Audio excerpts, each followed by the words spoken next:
challenge for us today in Europe. That is how to combine the economy, the job situation, and the resource, environment, climate crisis. And I will argue, and that is the whole message in this campaign, that it is doable.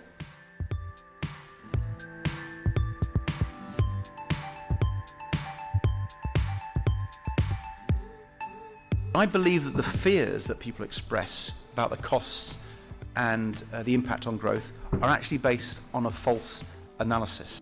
If the EU can build and maintain a leading position in green technology, increase exports, could potentially contribute around 25 billion euros a year to European GDP in the decade to 2020. I rather like the way this campaign is trying to focus on what difference can we make. And so this afternoon there's going to be some problem-solving sessions to work out specific initiatives that we can take forward. So whilst it's important to anchor it in a high-level mission and some clear communications about what this change could look like, coming up with some tangible actions and bringing people behind those actions to actually implement them, I think would be quite exciting. It's interesting. We've come at a point of humanity's history where more than 50% of humankind lives in cities. And I think cities have got a critical role to play. So in the world that I would like to see, I would like to see, for example, the stars at night over many cities. I'd like to see the air that I breathe as fresh as possible and the water that I drink as pure as possible. And all of those are generated from environmental concerns, which are basic quality of life issues, which I think most residents of cities and towns throughout the world understand very, very well.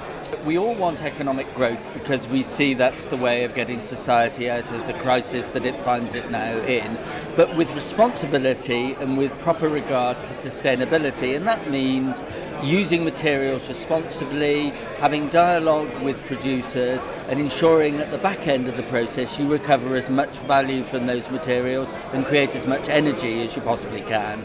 I think we can live in a better place.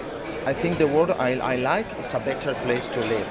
And I think sustainability is not only a duty, but is a new opportunity to reconnect with environment, with people, with your family, with your pet. We have to change our point of view because it's not only a duty. I can have better relationship through sustainability. This is an important and interesting campaign. It's important to communicate to people that climate change is not just a question of public authorities, it's also a question of people. And we are facing big challenges with climate change, and we need help from private sector and common people, of course.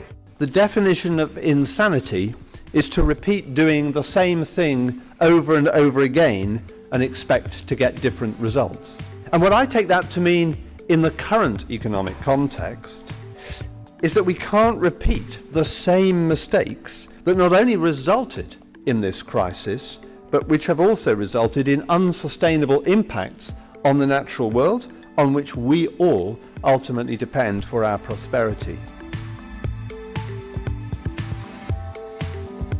I would love to see in the future consumers buying products and services that completely satisfy them, that they like, and at the same time that these products do not harm the environment. That's my dream. Change is frightening. Some people find that it's actually exciting, but a lot of people don't. Somehow, we have to make people understand that change is good, that this is a new industrial age. And I asked myself, what is the world I like? Well, the elements, of course, you may have other replies, but from me, from my personality, I would pick. It's certainly a world where a big part of nature is kept for us to enjoy and to give us the service it provides. It's also a world where we can enjoy the advantages of progress, of an enlightened civilization and technology. It's a world that is safe and promising for the future of my children. And it's also a fairer world in which all human beings can enjoy the opportunities of a good life.